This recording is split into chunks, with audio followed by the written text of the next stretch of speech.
However, both Councilmember Chaburka and Chair Ritchie wanted to be excused tonight, and we allow them to do that. So they are not here. With that, I've asked Councilmember Graff to do the Pledge of Allegiance. Please rise if you're able. I pledge allegiance to the flag of the United States of America and to the republic for which it stands, one nation, under God, indivisible, with liberty and justice for all. Thank you. If you will take a quick moment of silence with me, that would be great.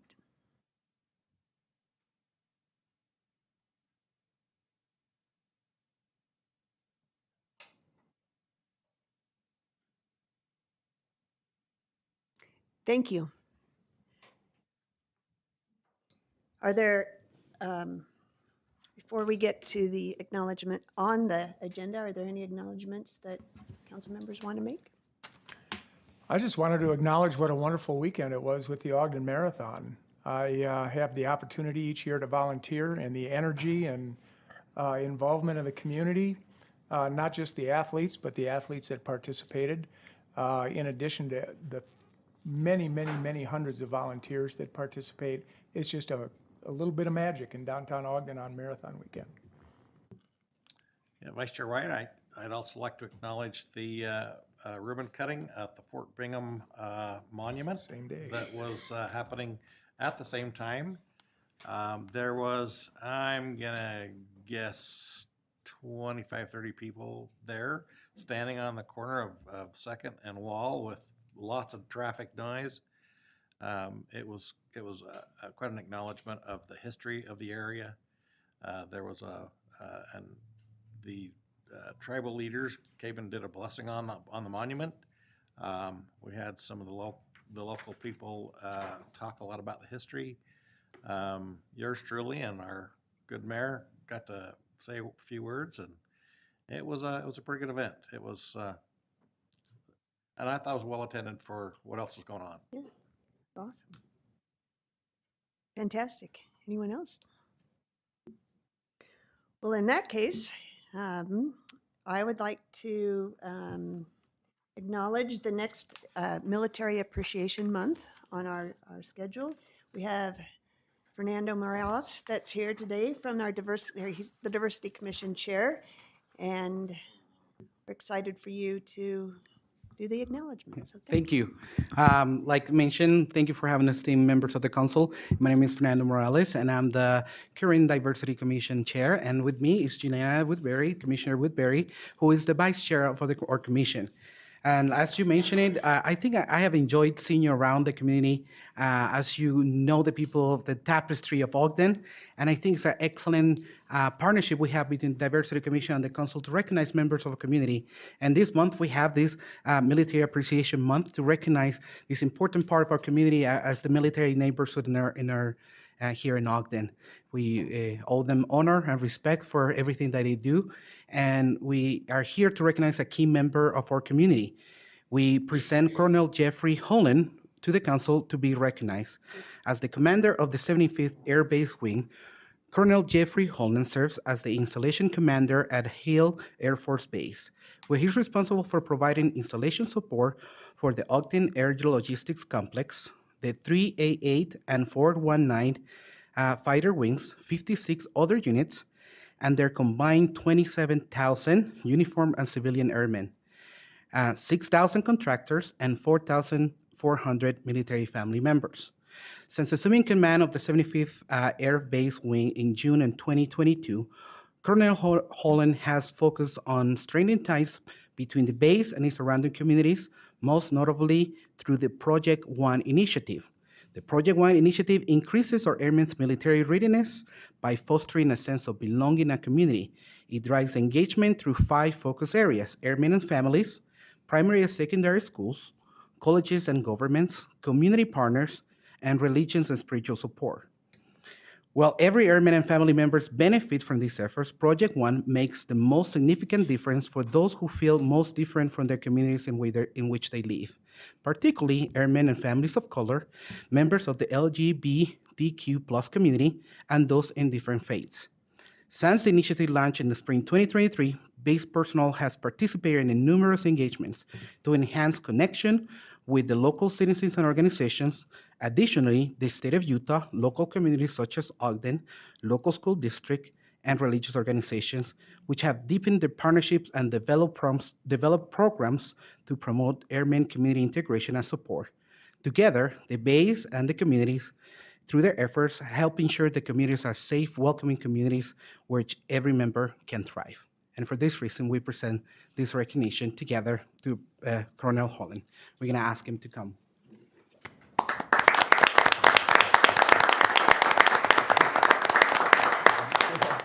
We're going to take a few pictures.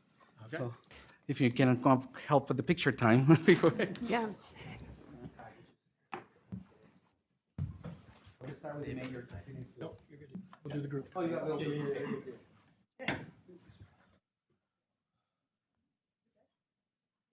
Come on over. No, I just didn't want to.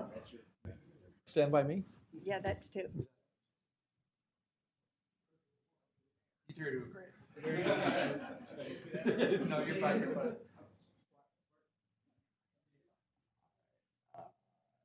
Here, 1, 2, 3.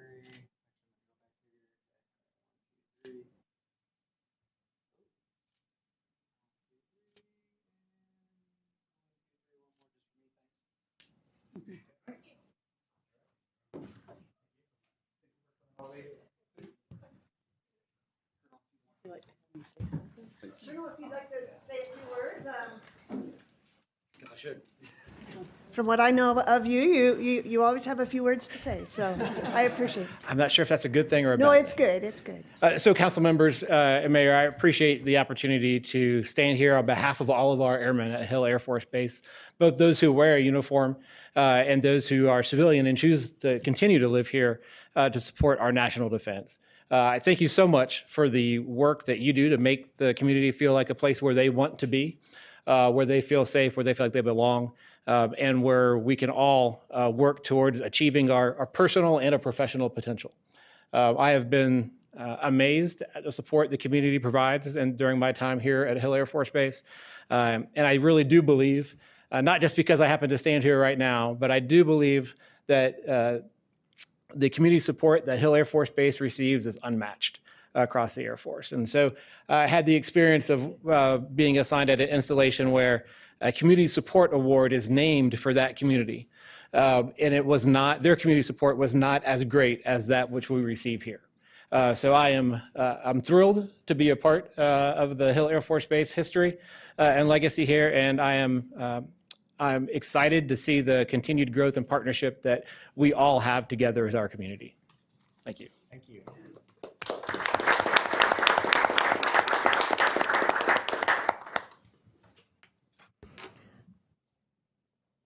All right, next on the agenda is the approval of minutes. First up is the work sessions of April 9th and April 23rd of 2024. Councilmember Blair. Yes, thank you, Vice Chair White. I have reviewed those minutes and found them to be accurate. Special meeting of April 9th, 2024. Councilmember Myers. I've reviewed those minutes and believe they are accurate. Right. And then special meeting of April 23rd, 2024. Councilmember Hyer. Yes, Vice Chair White, I've reviewed those and found them to be accurate and would make a motion that we approve the minutes listed in the agenda. And I'll second that. We have a motion by Councilmember Hyer, second by Councilmember Graff. This is a voice vote. All in favor? Aye. Any disapprove of that? All right. All right, next on our agenda is the consent item, considering the reappointment of two people. Three people. Many people. Sorry, I just am looking at the bottom line there. Reappointments of Stephanie Vaughn, Tara Saley, Jonathan Melton, and the appointment of Lena Morgan and Kaya Clark to the Sustainability Committee. Chair, I'd make a motion that we adopt the consent items in the agenda. We have a motion by Councilmember Heyer and second by Councilmember Myers. This too is a voice vote. All in favor? Aye. Any opposed? All right, we don't have any of those folks here? All right. Well, There are more to come too, by the way. Just, we did get some folks from District 2 that applied, and they're in the pipe. So great, thanks to admin for working through with that with them. that's awesome. Well, on to new business. Glenn Symes, Deputy Director of the Council Office, is going to share with us the proposed fiscal year 2024 budget, tentative budget. Okay, thank you very much. And so first of all, maybe I should apologize or thank you for bearing with me. This is the first time of several times you'll get to hear some sort of variation of this presentation over the next few weeks. And I have to say I'm very envious of the mayor that he gets to go to the Raptors game tonight. It's opening day. It's very exciting for us baseball fans. So as you mentioned on the agenda, this is really what the action is tonight is for you to set the public hearing on the tentative budget. But we do like to go over the details just to make sure everybody understands what's happening, give them opportunities to comment on the proposed budget. So here's what the presentation will cover. The mayor presented his budget a couple of weeks ago, so he covered a lot of this as well. And then, of course, through your work sessions, you'll hear in much more detail what these proposals are. So just a little bit about the preparation, the council's preparation, some of the guiding documents you have, just a little bit of the numbers, the year-over-year comparisons, some information related to personnel and wage and benefit changes, just touch briefly on capital improvement projects, and then your review schedule as a council. So first, we'll start with the preparation. So, of course, the mayor talked about the thousands and thousands of hours that the administrative staff put in developing the budget. These are very dedicated and talented people, and we thank them very much for all the work that they do to present the budget to you and to get that ready for your review. For you as a council, you do some preparation, obviously not nearly as much as they do, but there are some things that you do. So the first thing that you do is meet with our staff or your staff. You meet with Janine and talk about what your goals are, what your budget desires are, things that you would like to see in the budget. Those things are gathered up and then presented to the mayor and the administration in one of their budget retreats. To talk or to have those proposals and those priorities get put into the proposed budget. And a couple of weeks ago, of course, you heard the mayor outline some of the things that were included in that were the council's priorities. There are a couple of documents that you approve as well, the financial principles and then the goals and the guidelines. The financial principles are adopted by joint resolution, and then the budget goals and guidelines this year will be completed with the budget process. So if we touch on these documents just a little bit, just to give you a little bit of background, they really are guiding documents for the financial, the fiscal operations of the city. And again, these financial principles are done by joint resolution. So these are things that the mayor agrees to and you as a council agree to jointly. So here's a list of kind of the high points of those, the things that the financial principles touch on. Of course, you know, having conservative revenue estimates, we want to be careful in what we're doing. Establishing a balanced budget. Of course, by state law, we're required to do that. We can't be like the federal government. So we have to make sure our books are balanced. It stresses the importance of employee salaries, talks about quarterly reporting, strategic planning, gives us some guidelines for user fees and how we can implement those. It touches on capital improvement planning, and then, of course, some of the other things like city debt investments and our reserve policies. As far as the budget guidelines, there is a lot of crossover between these two, but the budget guidelines really are related to the preparation of the budget and the budget process itself. So some of the wording in there really is more related to the budget itself. Talks about the budget development, some reporting and monitoring. Again, stresses the importance of competitive salaries and benefits. Touches on the 5-year consolidated plan and the annual action plan, which you also review separately. Talks about the certified tax rate and how frequently you all want to revisit that and go through that truth and taxation process. And then the transient room tax fund, That's where it says that's got to be a different fund. That's a tourism and marketing fund that you'll see in the budget, and we'll touch on that just briefly in a few minutes. So the budget goals document, if you recall, a few years ago, the council underwent a 5-year strategic plan process, and as a result of that, we came up with 4 of the 5 strategic directives that you see there. So economic development, community safety, recreation, and city image and reputation. And we added a 5th, the fiscal sustainability and transparency, because we felt that was an important element in any strategic plan.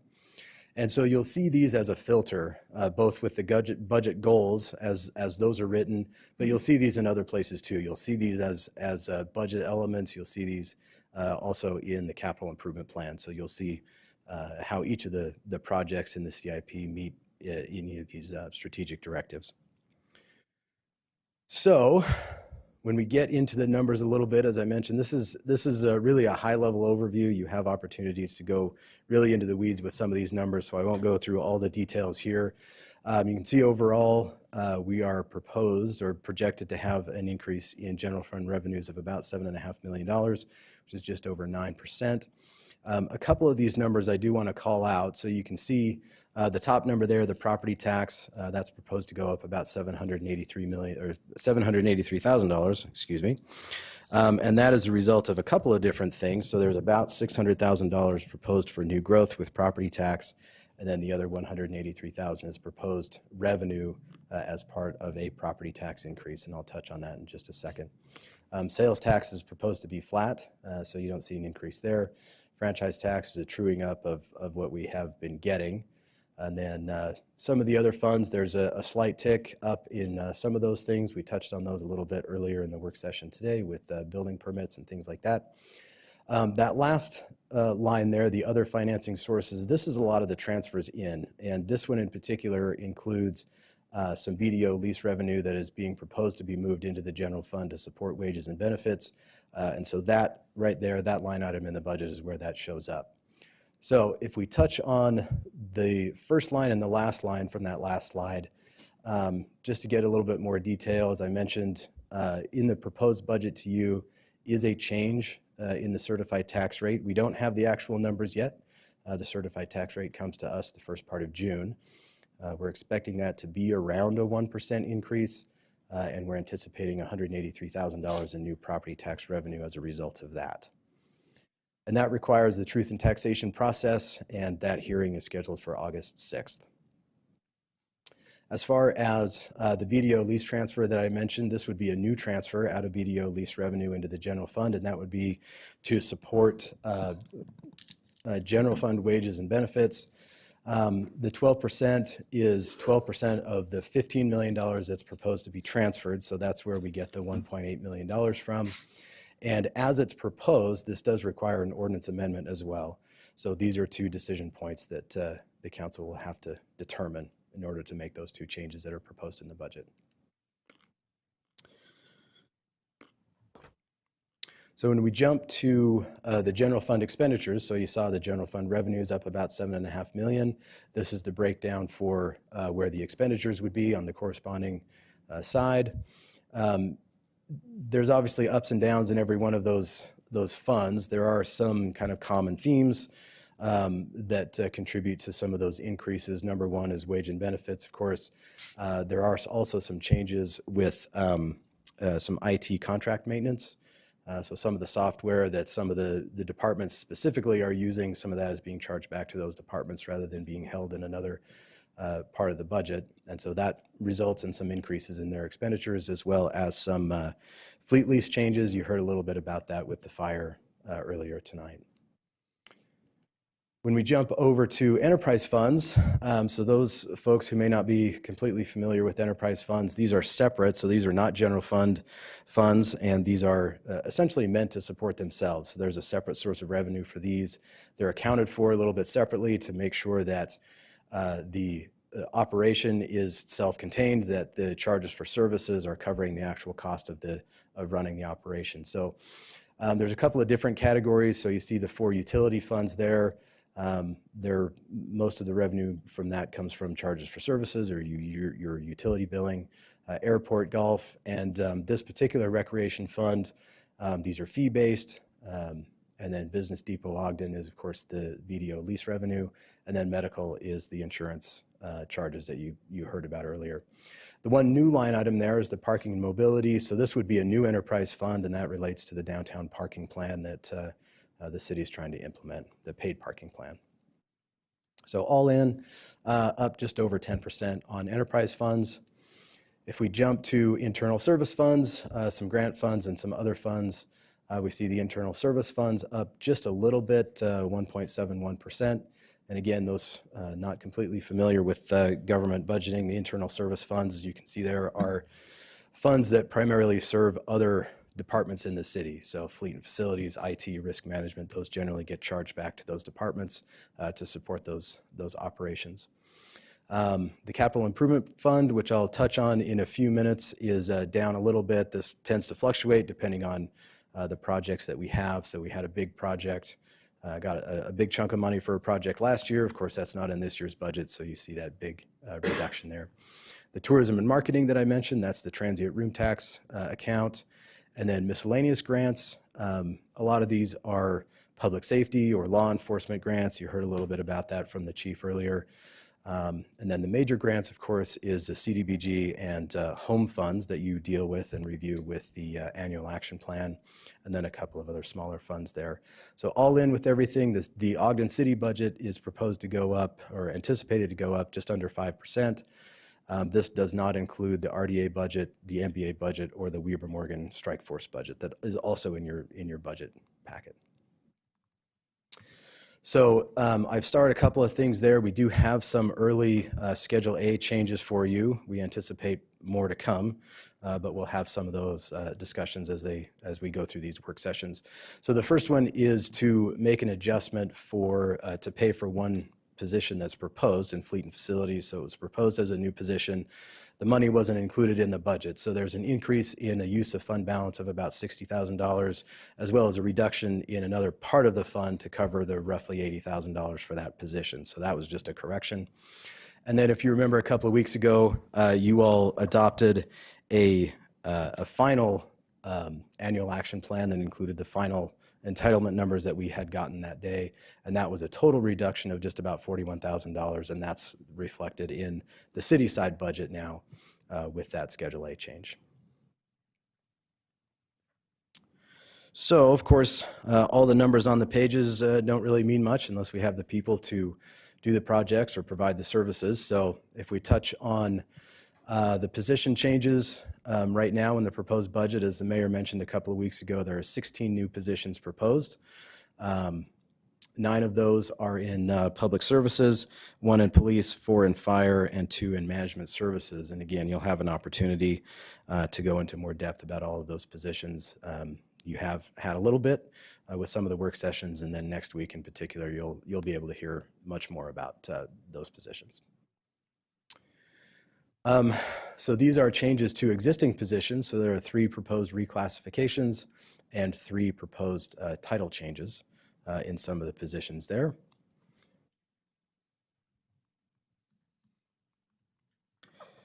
And so with the proposed 16 new positions, I wanted to put this information out there.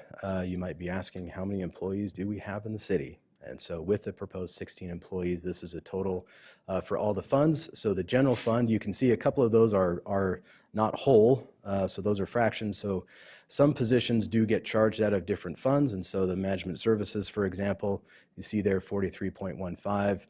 The 0.65 from BDO Enterprise is charged, or that individual has part of their wage and benefit come out of the BDO Enterprise Fund, as well as the risk management. So you see fractions there, but they are whole people. So when we add everything up for the general fund, it's 458.22, and then likewise with the Enterprise Fund, 168.25. And then internal services is 37.2, and then the grants are 33 1/3. And if you add all that up, it's 697 full-time employees with those new 16 proposed. So when we talk about wages and benefits, you've heard a little bit about this already from the mayor and from some of your work sessions. The city is in the process of finalizing an updated compensation study, so we don't have those numbers for you quite yet. As proposed, the salary schedules are intended to remain the same through the first month of the new fiscal year, so through until you adopt the final budget, with the exception of the Justice Court judges. Those salary ranges are set by the state, so we will need to adjust those early. So as I mentioned, the updated salary schedules are expected to be adopted with the final budget, and that is with the Truth in Taxation hearing on August 6th. There are some small increases to health insurance and retirement costs. The city is proposing to absorb those and not pass those on to employees. So that is an extra cost with wage and benefit costs that is not being passed on to the employees in their paychecks.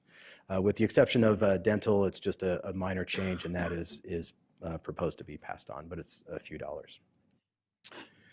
So when we look at total wages and benefits and how much all of this would cost, the total wage and benefit, including the reclassifications and the new positions for the general fund, is just about $3.9 million. Citywide, so including some of the other funds, with the new positions is about $5.7 million. Then if we look at just the wage and benefit increase without the new positions, 3.1 in the general fund, 1.5 million in other funds, and then 4.6 citywide. So the first number is all in with the new positions. The bottom number is just the wage and benefit increases, not including the new positions. So when we talk about wages and benefits and how that impacts each of the funds, I wanted to break out and show what percentage of each of the funds is made up by wage and benefit. So you see the top line there with the general fund. Overall, it's about 70% of the budget of the general fund, but the general fund does include a non-departmental fund, and there's only one small fraction. There's a $250,000 payroll contingency element of the non-departmental. So if you add that to the total, but take out the other $12 million and just apply that to the departments that employ people, that jumps up to about 81.5% of the general fund goes to wages and benefits. So some of the other funds are either project heavy or operations heavy. They don't have as many people compared to their budget. The enterprise funds, for example, like the water utilities or any of the other utilities, they spend a lot of money on projects and operations and other operational costs, and they have relatively few people. And so you see those costs much lower, same with internal services and some of the grants funds. But overall for the city, it's about 35% of the budget that goes to wages and benefits. So if we break that down just a little bit more, in the general fund, I did want to show how much of each department's budget goes to wages and benefits. You can see there are a couple of departments that are well north of 90% of their budget that goes to wage and benefits. Several others that are better than 80%, a couple of them that are a little bit lower than that. And then, of course, you can see that non-departmental on the side there with just that small fraction on the bottom that is that payroll contingency.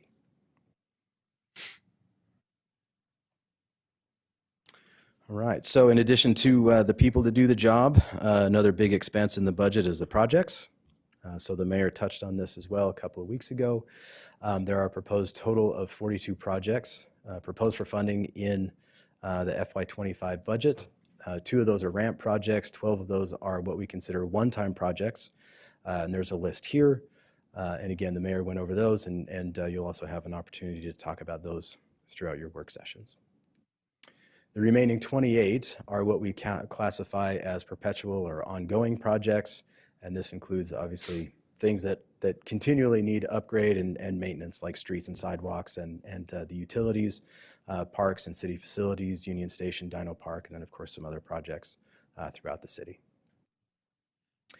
So if we look at the money for the projects, there's a total of $4.3 million proposed to be transferred from BDO lease revenue to the CIP fund for projects, and another $20 million, just under $21 million in other funding. So this $20 million is roughly split about $10 million from other funds like Prop 1, the active transportation funding, BNC, the gas tax, the medical fund to pay for the fire training facility and some of the other things.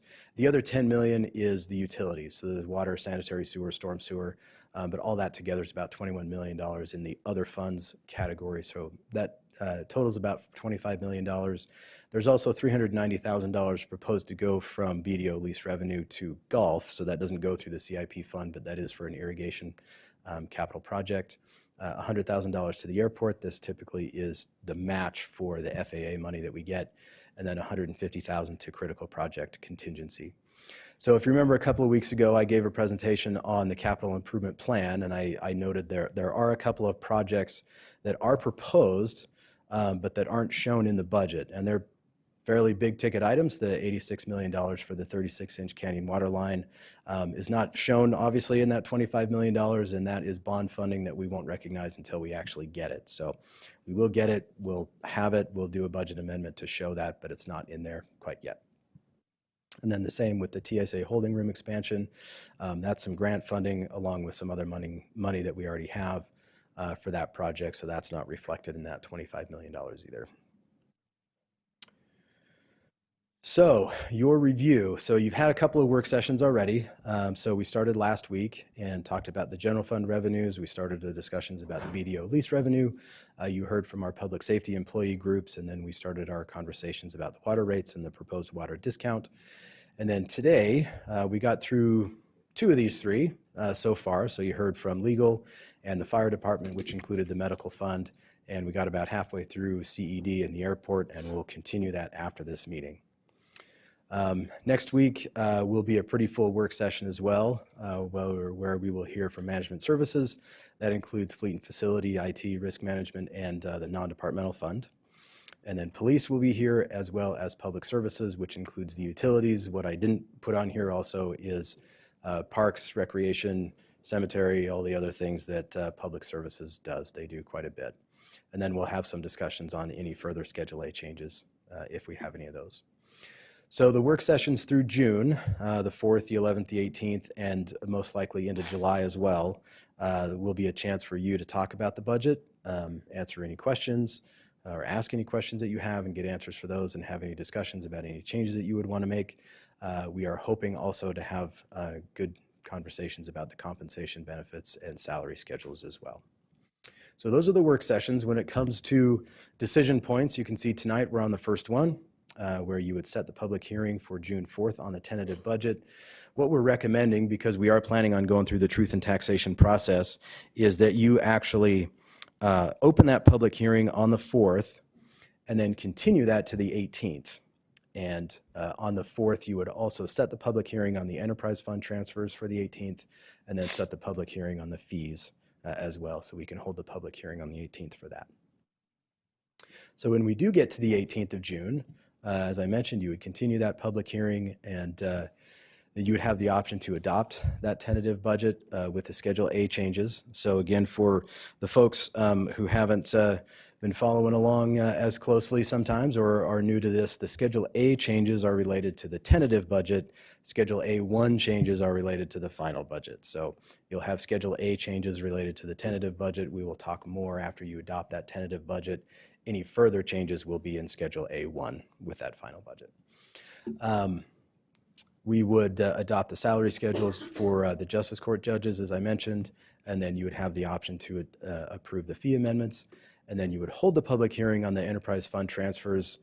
So as most of you know, there's no action related to that item. It's just holding a public hearing. So you hold the public hearing. We have to provide notice. Those notices have gone out. You hold the public hearing, the approval of the transfers gets approved with the budget itself. So there's no specific action on the enterprise fund transfers public hearing, which can be confusing sometimes. And then we would recommend that you set the public hearing for the final budget for August 6th, which is that truth and taxation hearing. So by state law, if we're not going through the truth and taxation process, you need to have a budget in place, obviously, by July 1st.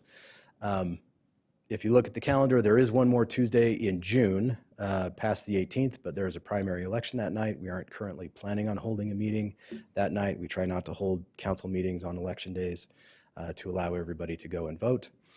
But since we are going through the truth and taxation process, we do have a little bit more time. So we are expecting, at least tentatively, to set the public hearing on the updated salary schedules on July 16th. And then on August 6th, you would hold that hearing on the final budget, which is the Truth in Taxation hearing. As I mentioned, any Schedule A1 changes with the final budget and then the updated salary schedules. And because we are going through the Truth in Taxation process, you have to have a final budget in place by September 1st. I think that's all I've got for you. So if you have any questions for me, I'd be happy to try to answer those. If not, I'll see if I can recruit somebody much smarter than me to answer those questions. Any questions?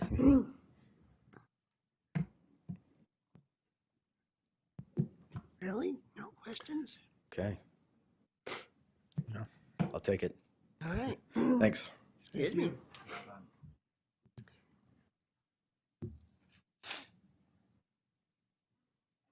All right, ready? Sorry about that. We need to set the public hearing. Chair, I'd make a motion that we excuse set me. the public hearing for June 4th on proposed ordinance 2024-14. I'll second that. We have a motion by Councilmember Heyer, second by Councilmember Graff to set the public hearing for June 4th. This is a voice vote. All in favor? Aye. Any opposed? All right. Phew. With that, we'll move on to the next piece, public comment.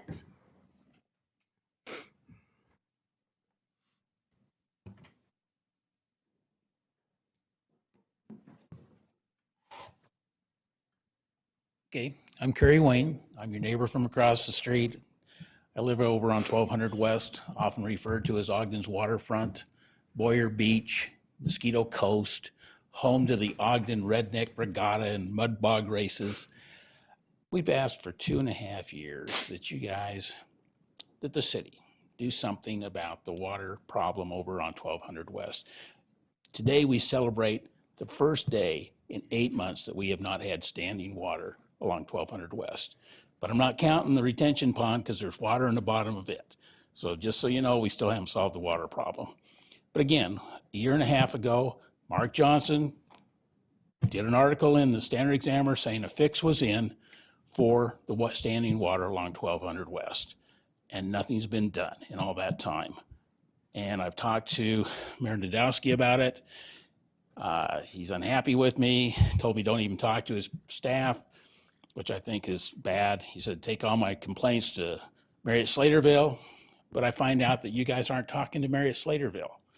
And that bothers me because they are planning to fix the roadway along 1200 West. I see nothing in your capital improvement plan for putting in any money on that.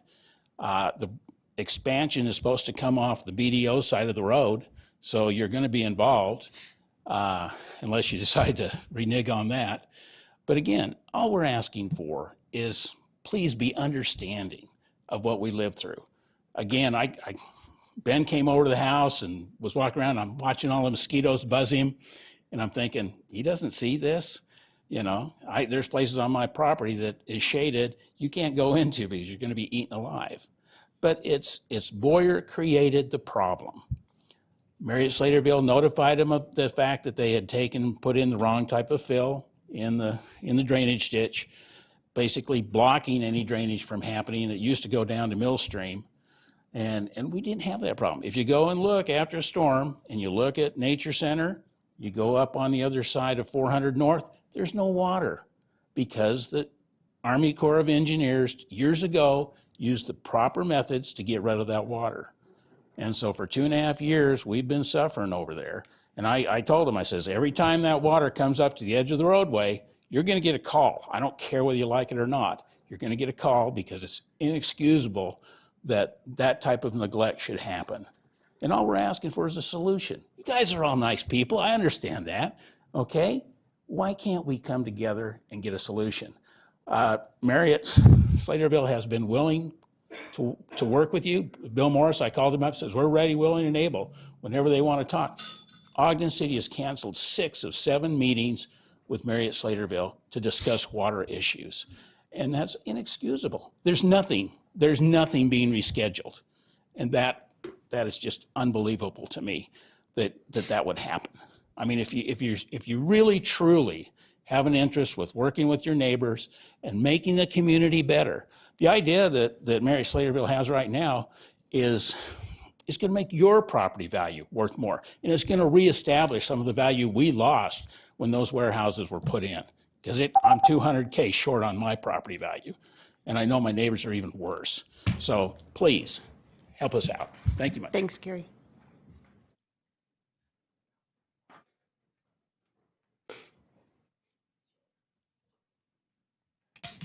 Good evening. Well, I came today to finish the story that I started last week about the gatekeeper. So I really don't have any experience with government, and I've listened to a lot of your meetings, and it sounds really complicated. And I don't know how things are supposed to work, but just as a human being, I feel like the way I have been treated in many situations in my life with Ogden City has been in violation of my constitutional rights. So let me read to you the Fourth Amendment of the Constitution. The right of the people to be secure in their persons, houses, papers, and effects against unreasonable searches and seizures shall not be violated. And no warrants shall issue but upon probable cause, supported by oath or affirmation, and particularly describing the place to be searched and the persons or things. So last week I described how the individual that I consider the gatekeeper, who's keeping certain people from accomplishing anything with their property, and so other people can come in and accomplish everything on the same property. The first experience I had with this individual was when he was in the police department. The second time was when my house was on fire.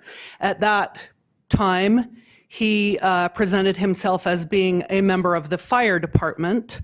At that time, he entered my home, which had had a fire earlier in the day, and he took my electric meter. So he disassembled my electric meter and took it with him when he left. And I've never seen it to this day. I don't know what happened to it. I've never had a discussion about it. It's never been brought up to me where that went or how I would ever get it back. So then I received a notice from the Code Enforcement Department that I did not have a notice of vacant property on my home that had had a fire, and I needed to go pay them money for that purpose. So I went into the Code Enforcement Department. I walked in because that's my style. I like to see who I'm dealing with and meet them and talk to them in person. So I walked into the Code Enforcement Department to talk to this individual, and the secretary said, "He's not here, but his boss is here." So in walks the boss, and it's the gatekeeper. He's already been in my house. He's already been in the police department. He's already been in the fire department. He's already been in my house and taken my stuff. And again, I can't get through the whole story, so now I have to come back next week. Thank you. Thanks, Teresa. Any others in the chambers? Let's go online. Hisato.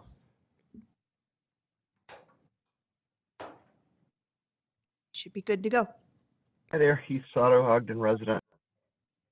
Excuse me? I just said you should be good to go. Okay. Hisato, Ogden resident. First off, I'm a little disturbed to hear we're not treating our neighbors in Marriott Slaterville any better than we did under the previous administration. I'd hope to see some change in that.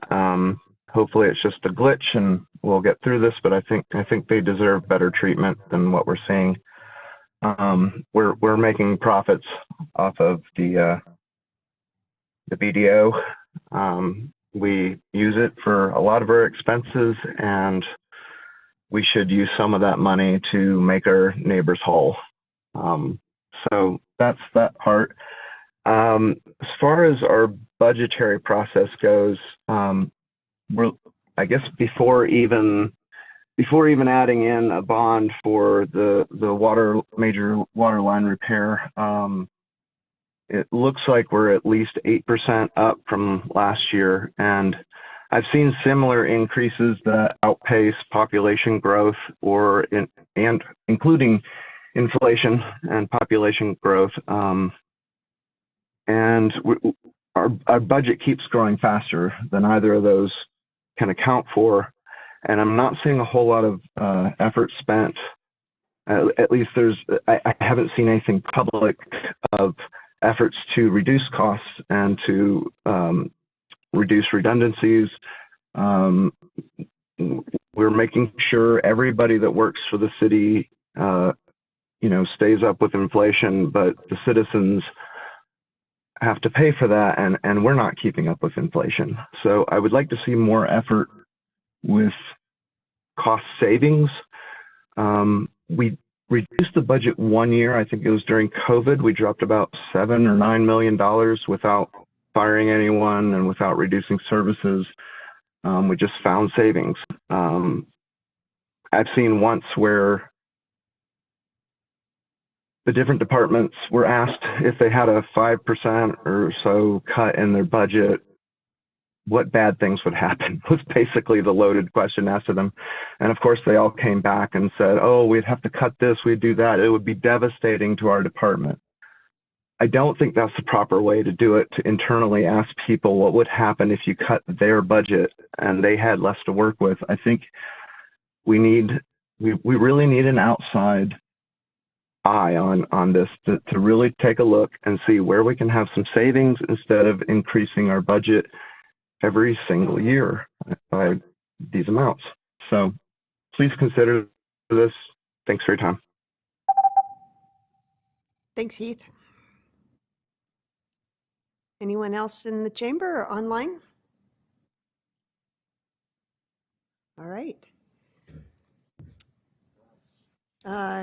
With that, let's, I assume, Mara, that you will or have been talking to Mr. Wayne a little bit, or? Well, we did talk briefly at the last meeting, and I do intend to reach out to Bill Morris at Marriott Slaterville. So we have a lot of things to discuss, and so there could be, that might be one of the items on the agenda, on our agenda when we meet. So Great, thank you. thanks. All right, any comments from the mayor?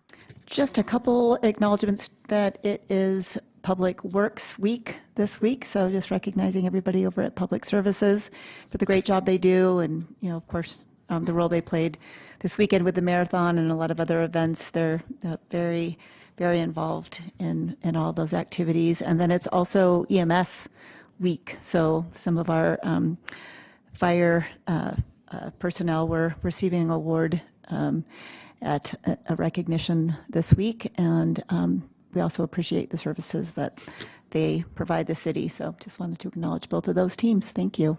Great, thanks. Council members? Anything? Nothing. All right. With that, Motion to adjourn? great. Second. Right, motion by Councilmember Heyer, second by Councilmember Myers. This is a voice vote. All in favor? Aye. Any opposed? We will be actually going back into our work session to follow up from where we started or where we ended before. So if you want to join us there, that's great. Thanks.